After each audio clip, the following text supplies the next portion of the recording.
We're here, and Dub and Sharon want to show us what they're going to miss the most about the property. And I can already tell what they're looking at off in the distance there. Yeah. That is beautiful. Yeah, it is beautiful. That's the one thing I'm going to miss right there. Oh, you'll miss a lot more than that one thing. Well, yeah. How about you, Sharon? You have any particular things you... Oh, boy, that is gorgeous. It's pretty, man. I want to zoom into it from here. Oh, no, and I'm going to tell you, y'all need to come out here at about 10 or 11 o'clock at night on full moon. Yeah. And that moon will be sitting over that river. Yes, sir. And you'll be able to see the reflection of the moon in the river. Oh, my God, that sounds gorgeous. It's pretty, buddy. It's pretty.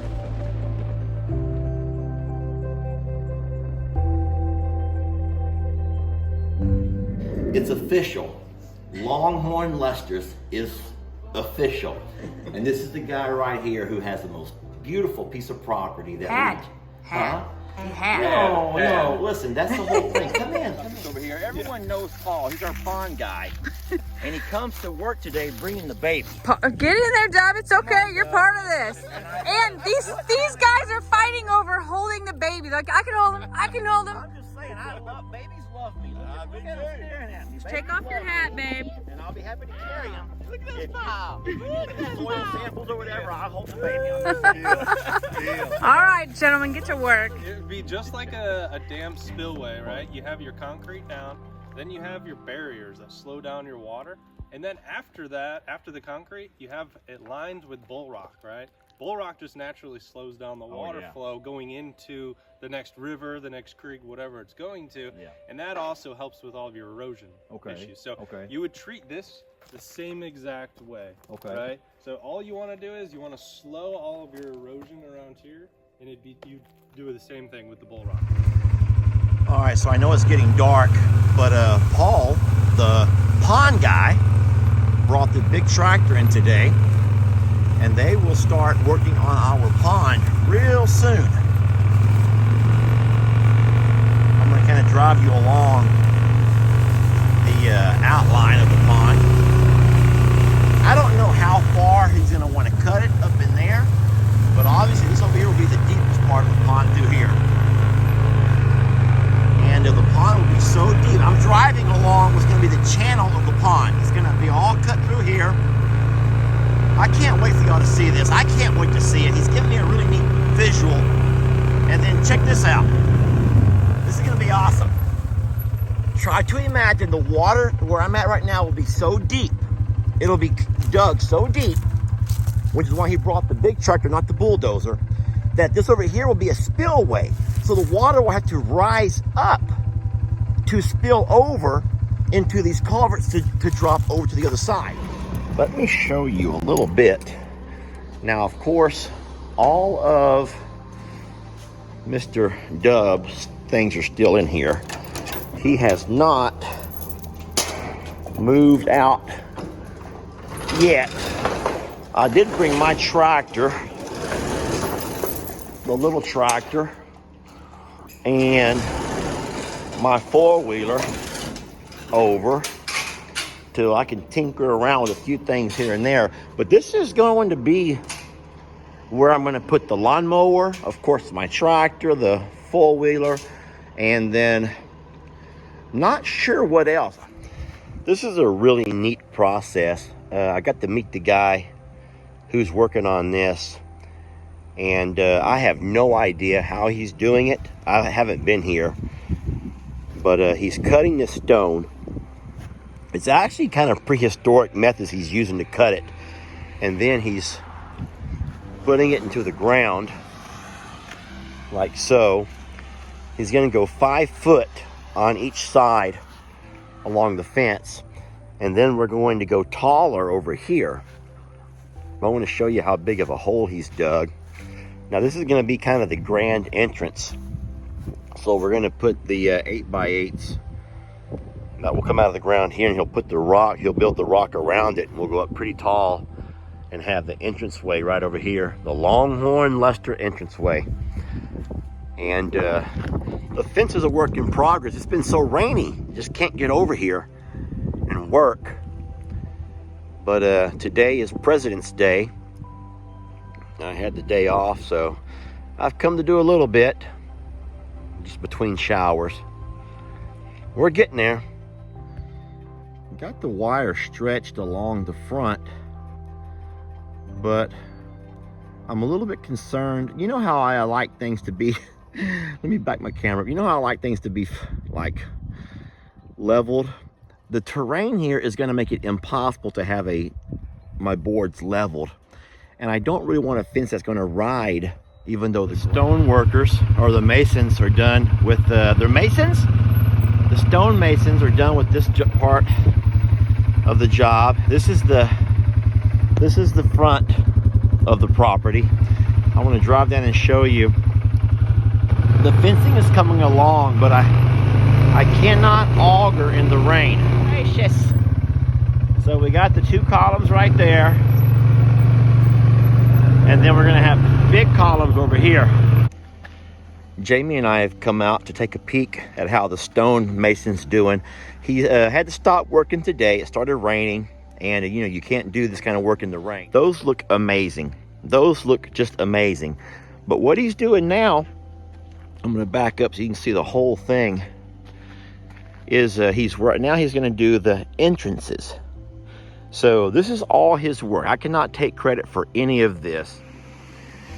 He just does beautiful work. Just beautiful work. Anyway, I'm just so proud of how things are coming along. Can't work in this kind of weather, obviously.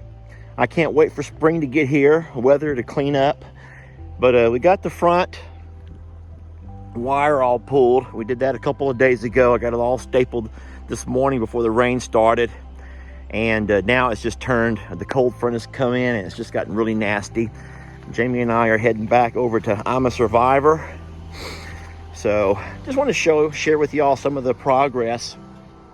Things are looking real nice. Don't forget, I know you're going to ask, but don't forget, we're still going to put the panels, the corral board along here, and I'm going to go 4 on each side. I've thought about doing 5, and I know you can do as few as 3, but I told Jamie that if I'm going to have the possibility that there may be goats at some point over here, goats will come up to this wire. Y'all know they like to stretch, they like to walk along it and push to get a little belly scratching. And they can stretch this wire out. And so the more corral board you have on the outside, the harder that would be for those goats to mess with it. I am walking along the river and I'm seeing all kinds of tracks. Now, obviously, you live where there's woods and you're going to have predators. That's nothing new for us, guys. Oh, this is neat. Look what I've just discovered. Another. This is going to make 3. Y'all bear with me. The terrain here is treacherous because there is lots of loose sand. You can see, this feels like those guys that walk along in Antarctica. They have to be real careful where they step because they could literally fall. They could fall right into the center of the earth. Or at least it feels that way. Look at this. Oh my gosh, look. There is water bubbling up. There's water bubbling up from there and running down into the river. There's also water bubbling up from right there and running down into the river.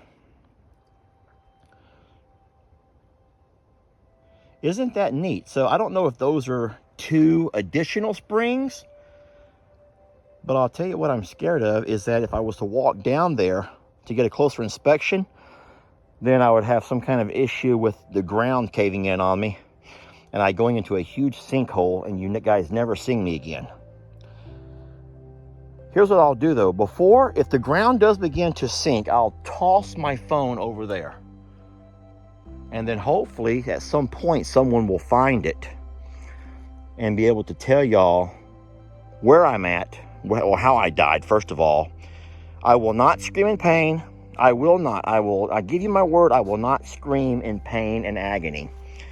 because that would be that would be the worst last words of Lester ever. You've heard me scream in pain and agony enough with Ringo and Tex and Carl. But what I was noticing and what I was following around are all the footprints here.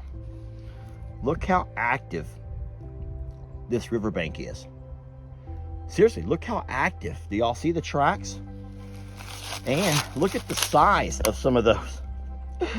That looks like a bear. I think this will be a neat video to bring you guys. So there's the river on the back side of the property. See it down that drop off. And this over here is the bluff bank that goes up to the top of our property. Now you guys hold on. You guys hold on.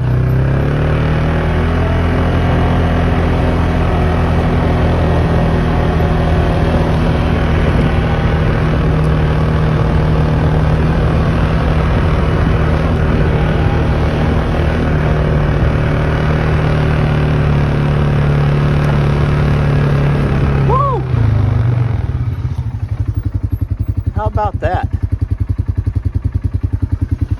Now don't leave me yet. Don't leave me yet, folks. Do not leave me yet. I've done so much clearing. I mean, brought the tractor over and everything. It's just scary. I am so scared of working in these kind of conditions. Look at this. Look at the drop off here. I told you already, I'm 314 foot up here, y'all. That's like a football field. I am a football field up on this bluff bank. Yeah. Now that's the north. That's a north wind blowing across here. What I worry about the most is erosion. What I worry about the most is erosion. And so Mr. Dub and Sharon told me that the best thing I can do is try to go find a whole bunch of this stuff here. I forgot what they called it. Is it something Japanese, Lily? Japanese something? And they have planted it all along here. And that has helped stop the erosion all through here. Mr. Dub said the dumbest thing he's ever seen. He told me this. Mr. Dub is an older guy that doesn't mind telling you how he feels. He said, the dumbest thing I ever could have done was come by and cut all this small stuff out. He goes, Lester, that right there could have prevented a bunch of your erosion. And now you just opened the door to have all this being slowly washed away. And I said, Mr. Dub, I want to be able to look and see the river from up here. I don't want to walk out and have to drive all the way down there to be able to see the river. Because with all that stuff, you couldn't see anything. And he said, I forgot what he said, but it was mean. Whatever he said, it was mean. Because, and I'm like, I worked for 2 days over here, clearing all this stuff out and cutting all the small stuff down just to be told how dumb that was. So I don't know. That may have been a big mistake, and many of y'all watching this now may say, Lester, that Mr. Dub was right. That was a dumb move. But I tell you what, I like this. I like being able to come out here and see what's going on down there, see if the river's on the rise or if it's slow, see what kind of animals are walking along down through there. And so, no, but he did say, he said that me living there in Plum Grove, where the terrain is nice and flat, I've never dealt with erosion. So the Victor is the same guy who we've had do all of the concrete there at I'm a Survivor. He's the one that's poured concrete in all of the barns, around the house, our patio. And so he's been good to us and loyal to us, and he's never ever tried to overcharge us. He has a crew who's dependable, and you don't know how important that is to find a dependable work crew. Trust me, I have Jake, I know. This is Victor right here. Y'all seen him in a few videos. And what I like about any contractor is that they don't mind getting their hands dirty. We have got the wire pulled tight. Went by and had Jake lay all the boards out for me. I want to show you what it's going to look like. It's peaceful everywhere around here, but So the thing is, no matter where you guys end up going to, and I think y'all have made your mind up on Alabama, this is always going to be in your mind and in your hearts. There's no way when you put so much blood, sweat, and tears into things, and even I know that from the years I've lived at my place, it's a part of you. yes, it is. It's a part of you. Yes. And I have said this in a couple of videos that I've made already, that I'm trying to say without getting emotional, because I'm an emotional guy. You already know that. I am too, but I understand. We take a lot of pride in doing a lot of our own work if we can. We don't like to hire out contractors for stuff if we can help it. And so Dub is the kind of guy who's a whole lot like that. And so when you look around over here and you see all of this stuff, it was done by a man. Just a man. And I guess a chainsaw and a tractor, huh? I wouldn't have the peace I have right now with the love I have for this place selling this to anybody else but y'all. I did not pay him to say that. I know that to y'all, it means as much to y'all as it's meant to me.